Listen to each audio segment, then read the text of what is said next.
Teman-teman sedikit sekalian saya muliakan, jadikan sabarmu tanpa batas. Oke, sekarang nih tips-tipsnya nih, biar bisa sabar gimana sih? Hal pertama yang paling utama banget nih, yang Allah SWT sebutkan dalam Al-Quran, tentang mereka yang sabar. Alladzina idza asabathum musibah qalu inna lillahi wa inna ilaihi. Orang-orang yang di saat diuji mereka berkata innalillah, semuanya dari Allah, wa inna ilaihi rajiun. Maka tips sabar yang pertama adalah fahamilah bahwasanya segala sesuatu milik Allah. Fahamilah tidak ada sesuatu terjadi kecuali dengan izin Allah. Itu bikin kita jadi lebih sabar. Bikin kita jadi lebih sabar. Teman-teman sekalian, bikin kita jadi lebih sabar. Di saat handphone nih, kalau kita bilang bahwa nih handphone, ya iya sih punya saya sih, tapi sejatinya punya siapa? Inna lillah. Inna lillah. Contoh yang paling kecil aja nih. Inna lillah, semuanya milik Allah. Berarti handphonemu punyanya siapa? Kalau hilang, wa inna ilaihi rajiun, diambil kembali sama pemiliknya. Kalau hilang diambil kembali sama pemiliknya. Jadi kalau beli handphone baru bilang, "Pon,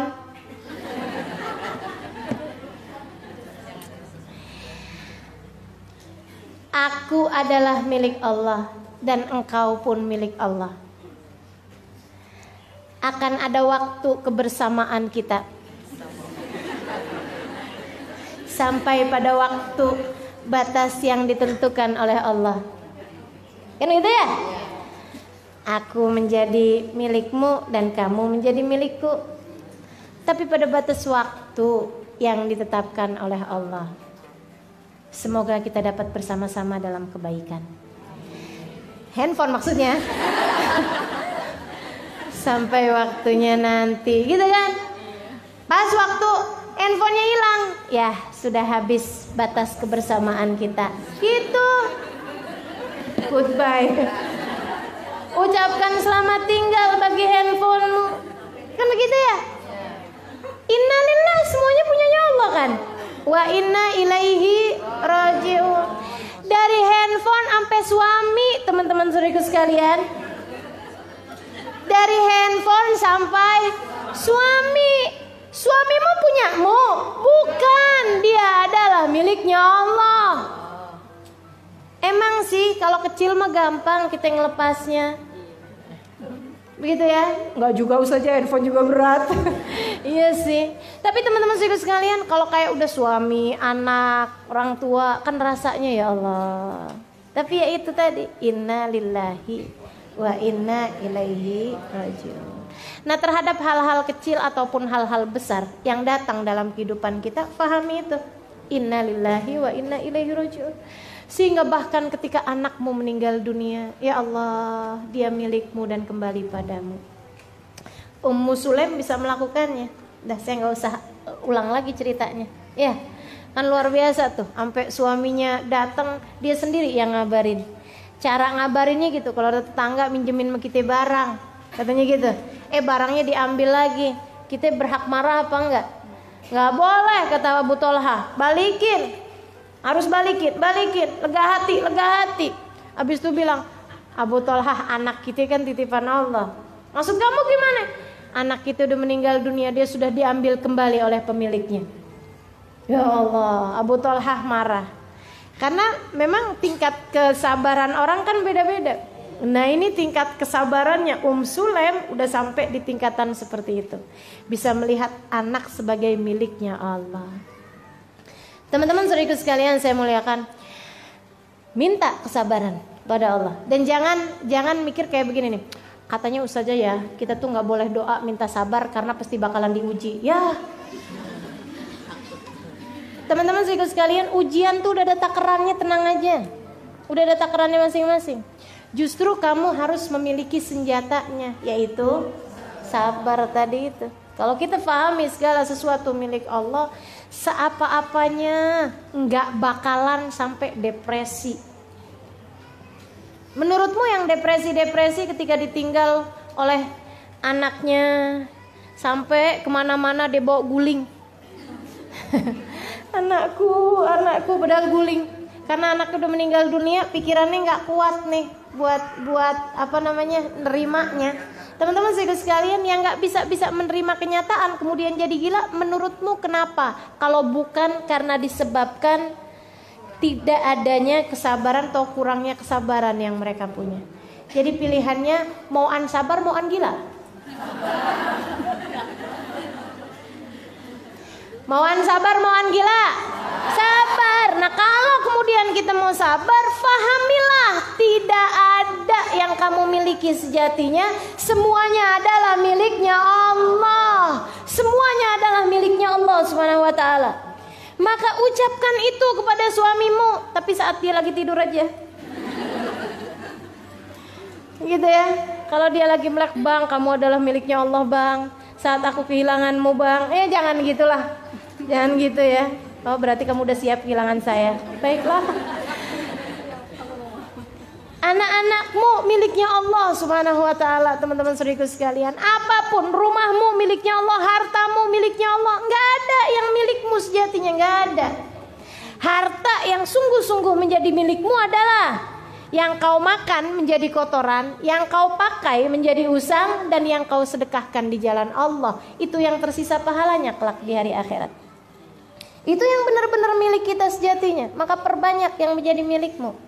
Maksudnya bukan perbanyak beli baju ya, perbanyak makan, bukan. Maksud saya perbanyak yang akan sungguh-sungguh sejatinya menjadi milikmu kelak di hari akhirat. Itu perbanyaklah bersedekah. Saudaraku sekalian yang saya muliakan, sebab yang dimakan akan ada hisabnya, yang dipakai akan ada hisabnya. Satu-satunya yang menjadi milik kita sesungguhnya di hari akhirat adalah yang kita sedekahkan di jalan Allah. Saudaraku sekalian, fahami segala sesuatu miliknya Allah. Itu akan lebih memudahkanmu untuk bisa sabar. Untuk lebih memudahkan untuk bisa sabar. Apapun kejadian-kejadian ini gak akan terjadi kecuali dengan izin Allah. Iya apa enggak? Iya apa enggak?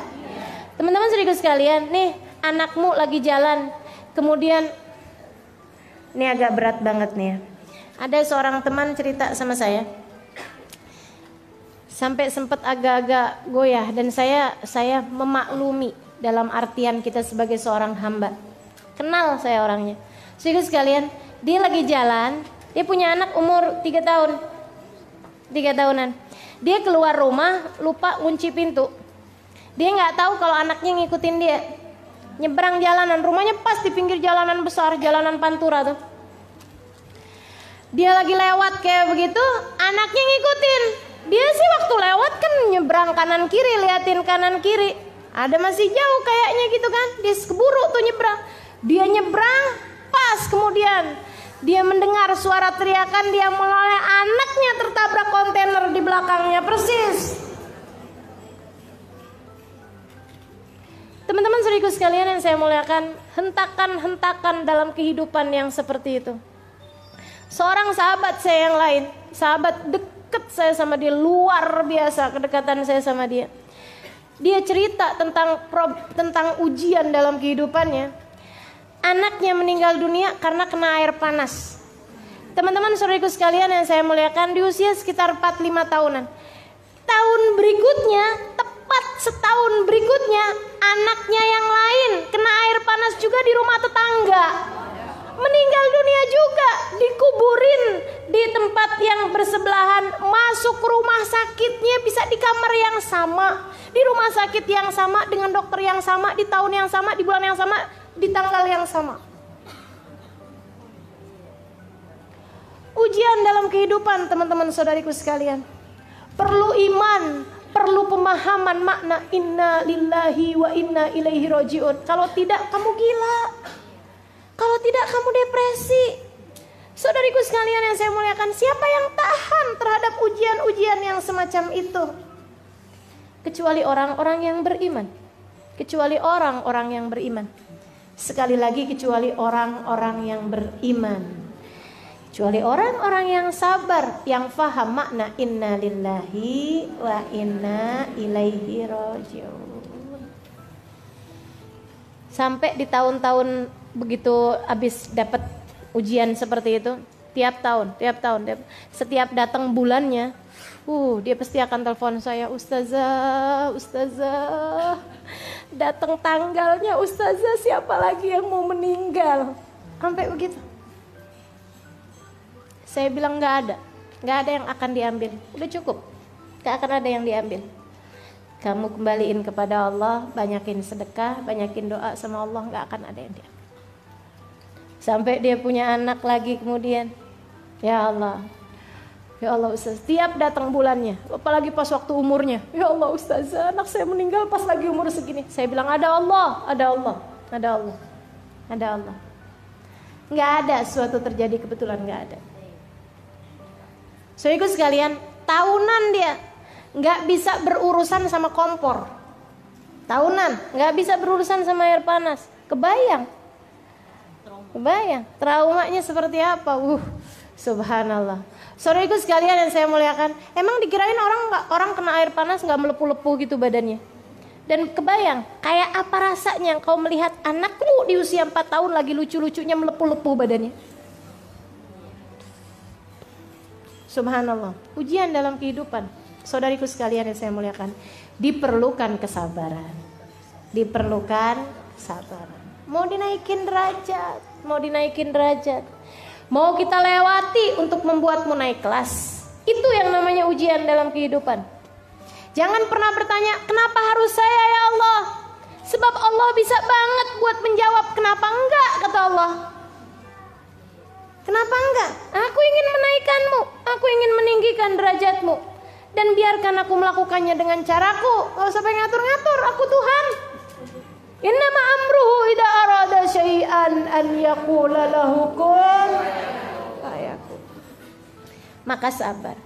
Itu yang pertama caranya, dengan faham bahwa pengendali kehidupan cuma satu, namanya Allah. Pemilik kehidupan cuma satu, namanya Allah.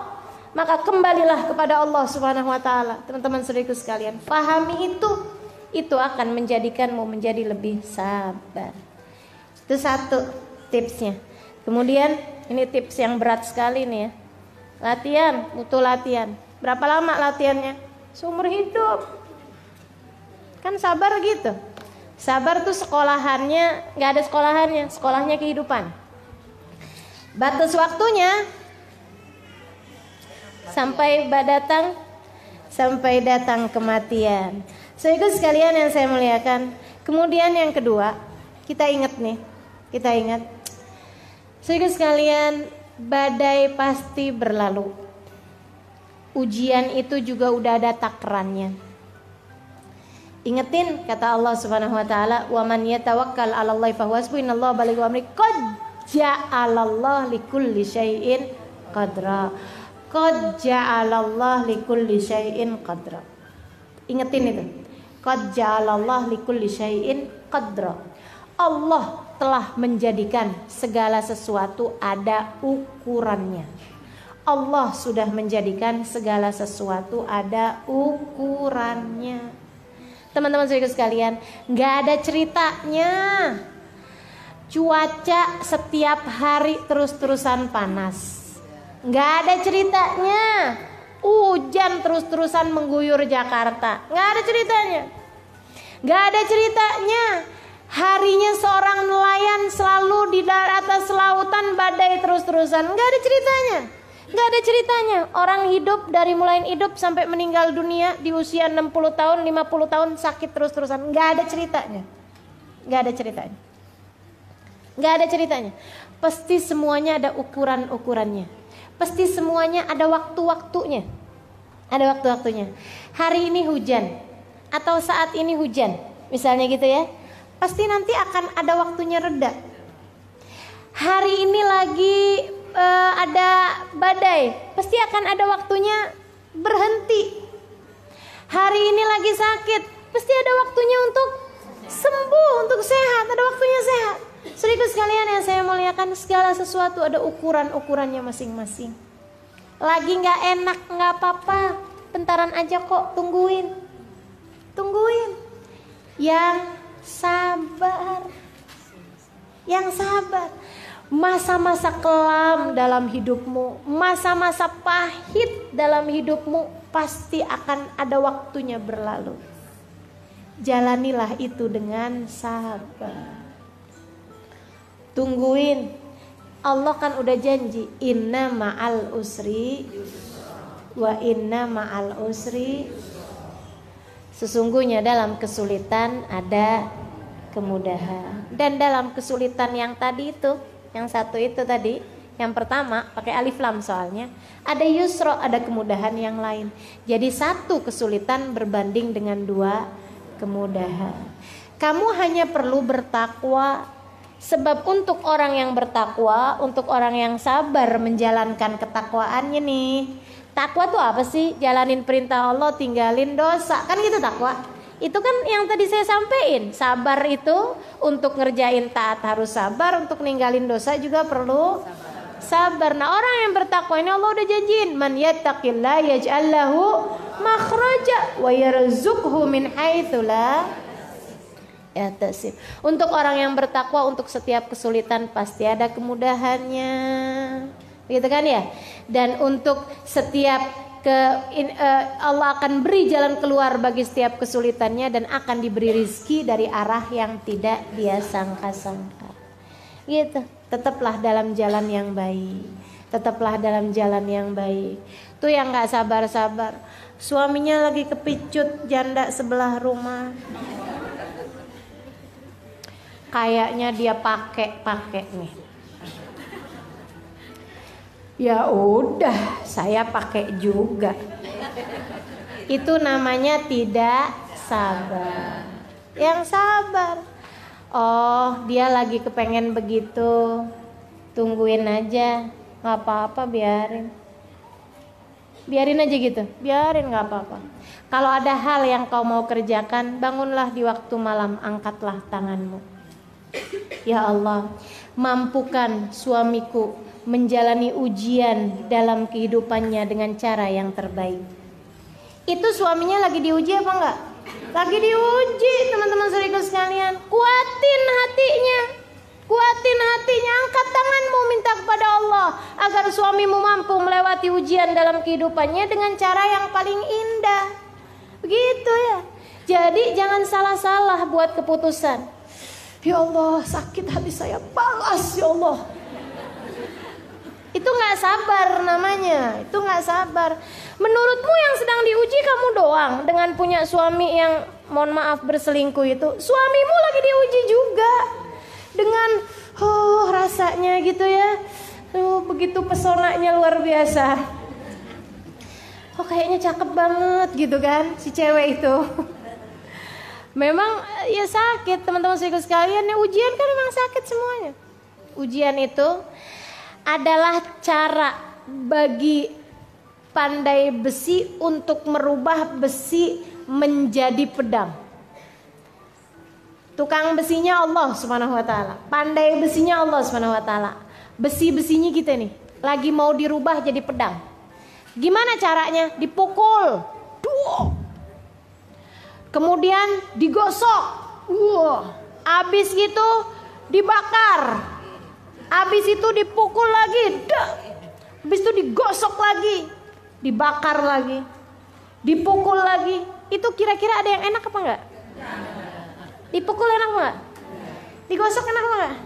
Dibakar enak apa enggak? Enggak ada yang enak, teman-teman saudaraku sekalian. Tapi yang sabar itu adalah cara menjadikanmu pedang berkilau. Ya gitu. Akan ada terus dalam kehidupan gitu ya. Habis lewat yang ini, ya udah alhamdulillah. Kita jalanin lagi ntar yang ke depan, terus aja. Innallaha idza habba abdan ibtala. Jadi terus nih ustazah ujiannya nih ustazah. Yang terus-terusan gitu juga enggak ya. Teman-teman saudara sekalian, hari engkau diuji dengan hari engkau tidak diuji, banyakkan hari yang kau enggak diuji. Kalau bicara tentang kesulitan, coba tuh antara hari kamu kesulitan sama hari kamu mudah dijalanin dengan baik, antara hari buruk sama hari menyenangkan gitu ya, banyakkan mana? Banyak kan hari menyenangkan seperti hari ini. Alhamdulillah. Yang terakhir, gitu ya. Jadi yang pertama, Allah semua kok yang uji, udah tenang aja, gitu ya. Semua punyanya Allah semua yang kasih ujian, Allah pengendali segala sesuatu. Yang kedua udah ada takarannya, teman-teman sekalian. La yukallifullahu nafsan, Allah nggak bakalan ngasih kepadamu ujian di luar batas kemampuanmu, nggak ada. Udah ditakar semuanya, waktunya udah ditakar, kadar sakitnya, kadar pahitnya, semuanya udah ditakar sama Allah Subhanahu Wa Taala. Yang ketiga, berarti masih ada 2 lagi. Yang ketiga, kalau kepengen bisa sabar, ingetin bahwa ketika engkau diuji itu adalah bukan karena Allah nggak suka kepadamu, bukan, justru karena Allah cinta padamu. Lihat ujian, lihat hal yang tidak menyenangkan sebagai tanda cintanya Allah. Sebagai tanda cintanya Allah. Kan lagi dicinta enak aja. Lagi dicinta mah kan enak aja. Teman-teman sedikit sekalian, tuh kita kalau mohon maaf ya, pengantin baru tuh kadang-kadang suka main cubit-cubitan. Sakit apa enggak cubit-cubitannya? Sebenarnya sih sakit, tapi jadi nggak berasa sakitnya karena kita tahu bahwa dia melakukannya bukan karena benci, tapi karena sayang, tapi karena cinta. Teman-teman sekalian, kita melihat pasangan kita cemberut, gitu ya, gitu aja kita nggak sakit hati kok. Kenapa? Karena kita tahu dia cemberutnya juga karena cinta, bukan begitu? Maka saudariku sekalian, fahamilah bahwa di saat engkau sedang diuji bukan karena Allah tidak cinta padamu, justru sebaliknya, itu adalah tanda cinta Allah Subhanahu Wa Taala padamu. Maka bersiaplah bersabar. Nggak apa-apa kalau lagi dikasih sakit, makasih ya Allah, tanda cintamu kan, aku akan menjalaninya dengan penuh kesabaran. Gitu. Kalau lagi dikasih matanya sakit atau apanya anggota tubuhnya ya sakit, alhamdulillah, makasih ya Allah, apapun yang kau tetapkan. Itulah makna kenapa Nabi setiap kali dapat ujian, Nabi Muhammad bilang alhamdulillah ala kulli hal. Cakep bener dah Nabi kita nih. Tiap kali diuji, Nabi ngomongnya apa? Alhamdulillah ala kulli hal. Makasih ya Allah atas setiap keadaan apapun yang kau bebankan kepada. Makasih atas keadaan apapun. Karena Nabi faham bahwasanya di saat dikasih hal yang tidak menyenangkan, itu adalah Allah sedang menundukkan tanda-tanda cintanya. Itu adalah surat-surat cinta yang Allah SWT sampaikan dalam kehidupan kita. Pahami itu. Teman-teman sedikit sekalian, hal terakhir, nah ini benar-benar terakhir nih ya. Yang pertama, pahami pengendalinya cuma satu adalah Allah. Yang kedua, udah ada takarannya masing-masing. Kemudian yang ketiga, tanda cinta dari Allah Subhanahu Wa Taala. Dan yang keempat, saudariku sekalian yang saya muliakan, fasbir li hukmi rabbika fa innaka bi ayunina. Kata Allah kayak begitu. Fasbir li hukmi rabbik. Wahai Muhammad, sabarlah engkau menjalankan setiap keputusan Allah, menjalankan setiap ketetapan Allah. Fa innaka bi ayunina, sesungguhnya engkau berada dalam pandangan kami. Saudaraku sekalian, kalau kepengen sabar, fahamilah kamu sedang dilihat sama Allah. Emang ngaruh? Ngaruh banget. Saudaraku sekalian yang saya muliakan, kita tuh antara lagi diliatin sama orang, gak usah sama Allah ya, lagi diliatin sama orang sama lagi gak ada yang ngeliatin, mana yang lebih bisa bikin kita sabar? Pas lagi diliatin sama orang. Ini contoh terdekat ya, saya dengar ini dari seorang ustazah di kemarinan di Malaysia, Ustazah Nafisa Musa. Teman-teman sekalian, ada ibu-ibu nih ceritanya, udah janji waktu sebelum masuk ke mall, sebelum masuk ke supermarket, anaknya udah janji nih, kamu gak mau beli apa-apa kan? Enggak, saya gak mau beli apa-apa, saya cuma mau jalan-jalan doang sama mama. Iya baik. Seneng nih kita nih, bawalah kita masuk ke supermarket. Ya Allah, sampai di supermarket ngelihat ini kepengen, ngelihat itu nangis, ngelihat itu mau dibeliin. Rasanya janji kamu tuh mana gitu kan, mau marah kita setengah mati. Tapi kan kita lihat-lihat nih, mau marah. Tahu-tahu kita lagi mau cubit nih. Tadi kan bilangnya apa? Kamu katanya nggak mau beli gitu ya. Ini kejer nangis ya, kan kesel kita. Gitu.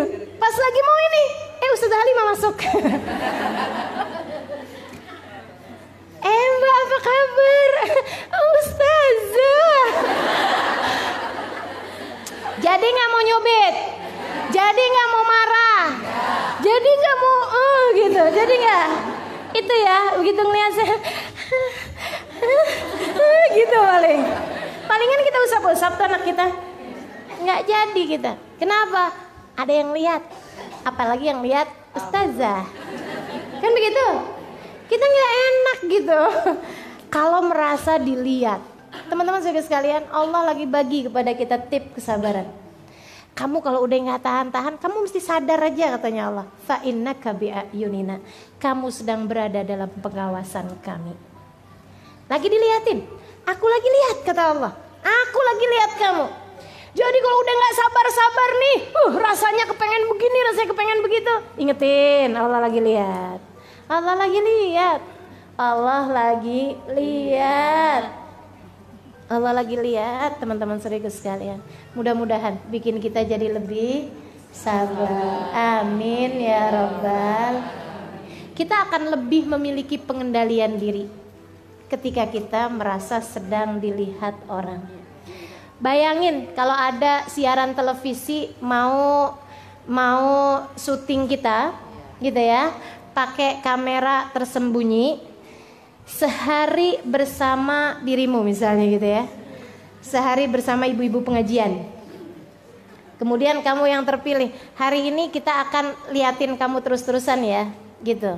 Pokoknya dari kamu keluar rumah, kamu dalam rumah, kamu melakukan kegiatan-kegiatan, semuanya berada dalam pengawasan kami. Tuh hari kira-kiranya kayak gimana kita? Pasti tuh mau ngomong teratur. Kita hari itu pasti menjadi hari yang kita paling mengendalikan diri. Mau ngomong apa aja kita pikirin dulu, mau ngerjain apa aja kita pikirin dulu. Kita jadi hari yang paling sabar hari itu. Pengendalian diri dari emosi gitu ya. Dari apa tadi yang saya bilang, dari protesnya hati tuh dulu. Jangan nih, ntar tampilannya nggak bagus, ditonton orang seluruh dunia. Ya Allah, serem bener kan gitu ya. Nah itu teman-teman saudariku sekalian yang saya muliakan. Yuk, ini Allah udah bagi kepada kita triknya. Kalau kamu kepengen sabar, selalulah merasa bahwa engkau sedang berada dalam pengawasan kami, selalu berada dalam pandangan kami, insya Allah.